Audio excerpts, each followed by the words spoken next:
Hey.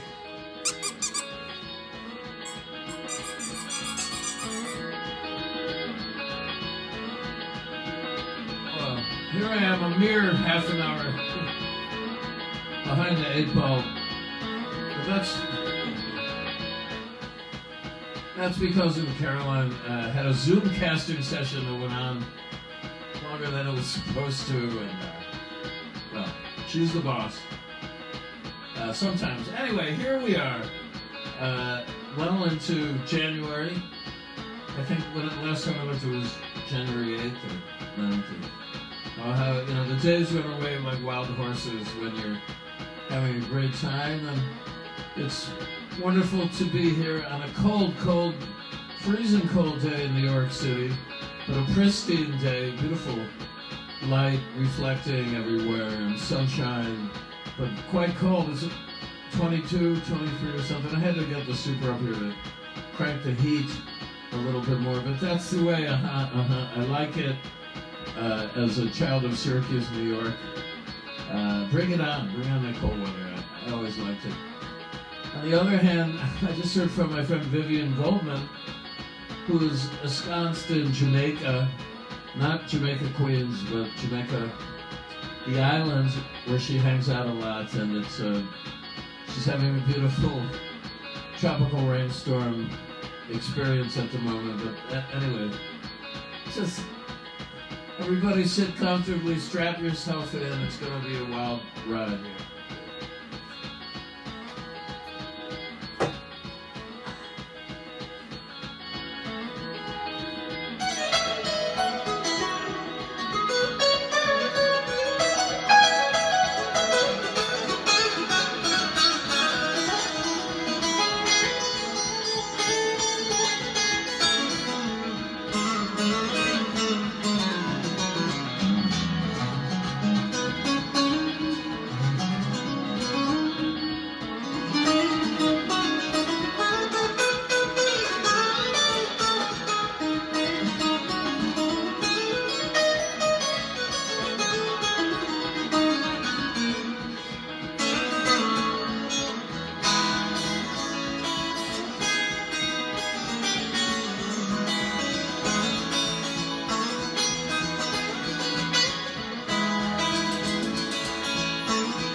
coming in almost at the 20-minute mark.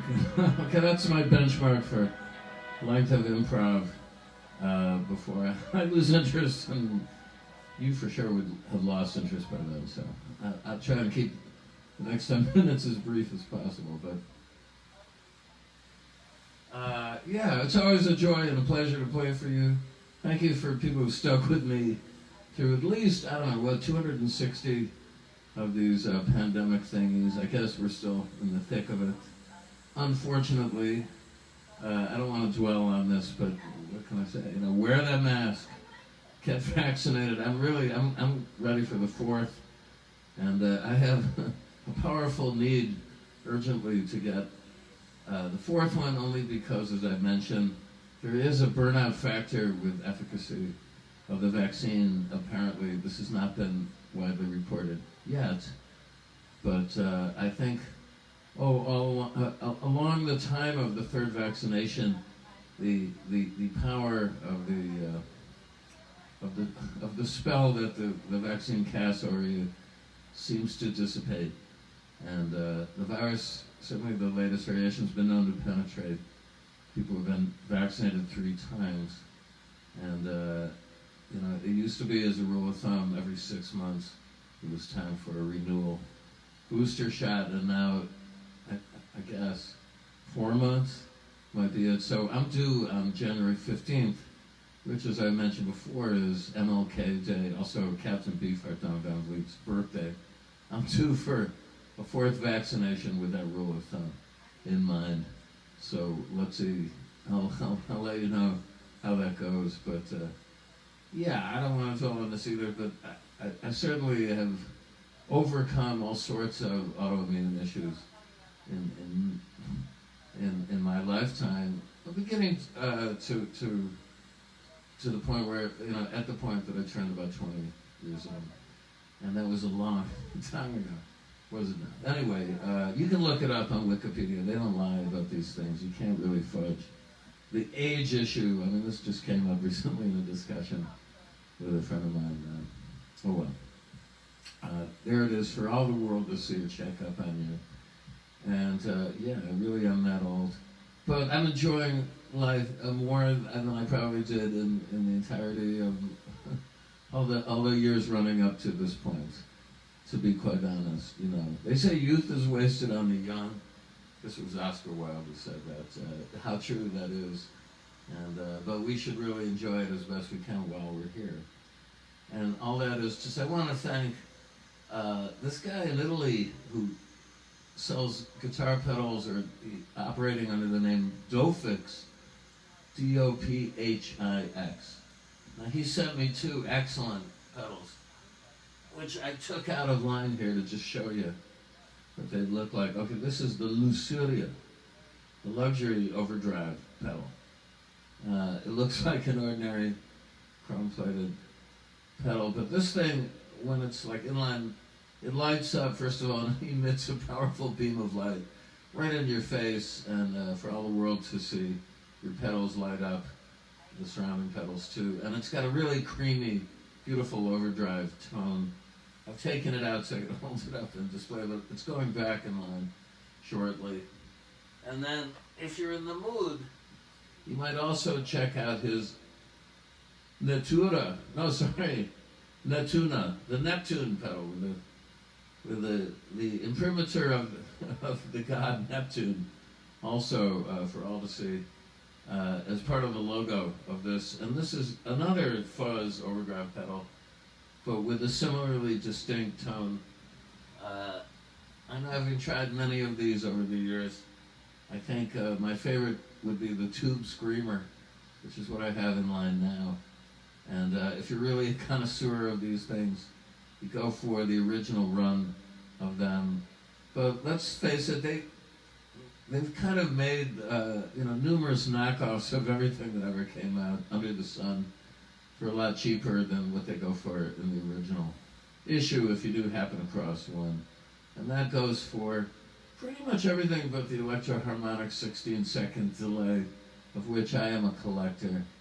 As soon as I was exposed to this pedal back in the earliest days of my live shows, I guess in 87, 88 in town, I came across this pedal and was able to get it too sold to me at a first song by people who didn't really use them much. And then the guy who was Mike Matthews' original engineer, Mike Matthews was the electro-harmonics genius who issued these collector's items.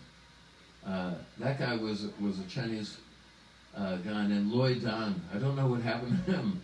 He might have joined the choir in Visibule or moved away from New York, but I can't contact him. But for years, he was my go-to guy to repair these original 16-second delays, which had a tendency to break down on the job in all sorts of weather. And I'd be like on stages in Europe and really hoping for the best, and they would just go out on me. But I learned a long time ago it was really all basically in the hands. These pedals are great, and you can certainly derive distinctive tonalities from them. But really, it's more. This is why I like acoustic guitar #1, my favorite mode of playing, because there's nowhere to hide. As far as you could have, erect a wall of pedal sound around you to surround you and sound awesome.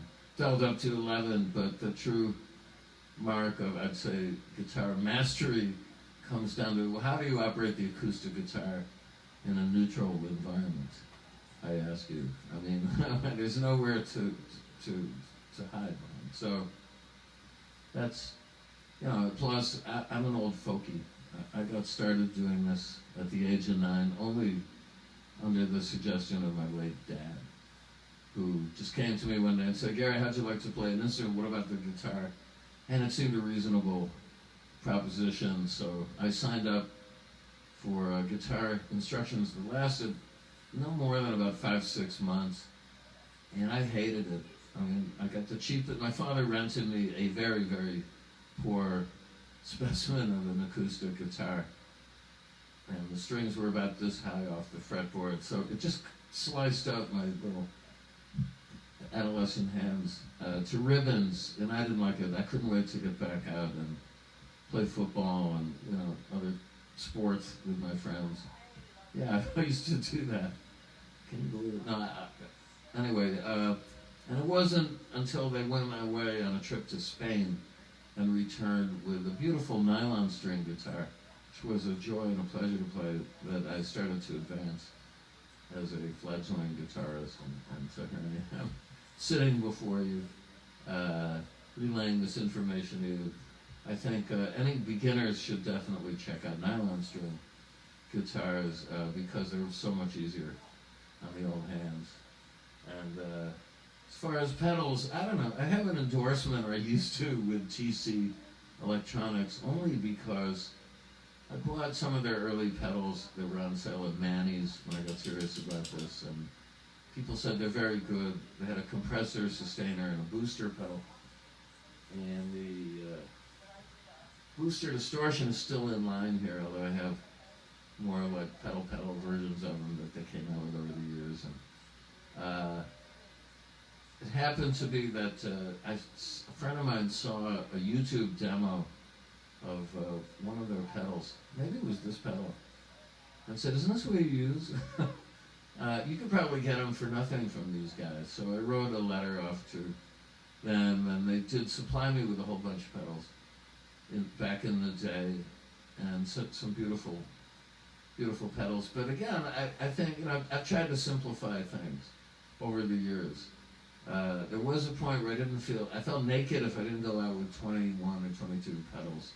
And I had some of them up on a table, a percussion stand, and I figured out a way to do this. But man, schlepping these things around all over the globe, as I did, not only produced a lot of wear and tear on the body, but there was always the danger that something would happen and it'd get ripped off, or suitcase wouldn't arrive. I'd have a fight with them, trying to get it on and off planes. And then after 9/11, there was the overweight factor, which became very serious insofar now as if you're carrying over 23 kilograms of weight in your luggage, you are liable for all sorts of overweight penalties, and that includes trips overseas, but even more seriously, inter-European trips, or, you know, let's say, once I did a London to Marseille trip to start a tour. That was like $500 overweight. Yeah, and I shelled out for it, and oh, that suitcase arrived, my heavy suitcase with the effects, minus a wheel. It was like you could wheel it around, and somebody at one of the customs, maybe it was in the UK leaving, maybe it was arriving in France, I'm not sure, but they had removed and not bothered to replace one of the wheels on the suitcase. So what are you going to do? Because I had a whole slew of dates in front of me. I was obligated to play, and I was happy to play them, but I had to kind of like bandage up the whole. I guess they were looking for dope in there or something. I'm not sure, but so I limped along on that tour on three wheels only, and lived to tell the tale. And somebody else put them down in a whole book of kvetching. But anyway, I'm glad you tuned in. What can I say? Carolyn and I saw what I think is the best picture by far that we saw here, and I've seen a whole bunch of films recently, and that is Licorice Pizza, Paul Thomas Anderson. You must see this film. It was a pleasure and a joy to experience. I can't wait to see it again. I hope that the Casting Society of America sends Caroline a screener copy so we can look at it again. I can't say enough positive things about it. It was basically an episodic tale. There was an accumulation of anecdotes instead of like a narrative arc, but a beautiful, beautiful experience. And the female lead, Alana Haim, of the group Haim, who was just a name, so they don't really keep up on these things. She was outstanding, as was the male lead, Cooper Hoffman, who is the son of the late Philip Seymour Hoffman, who we used to see all the time at brunch in the West Village. He lived around here and had a studio around here, and he was always exceedingly friendly to Caroline and I, and would always say hi to us. And a great actor. So sad that he checked out early on. But anyway, go see that movie, and then have some more stories and music and picking and grinning for you on Tuesday, as always. Tuesday, Thursday, and Saturdays at 3 p.m. normally. Thanks for tuning in. Love you guys, and I'll see you shortly. All right, have a great weekend.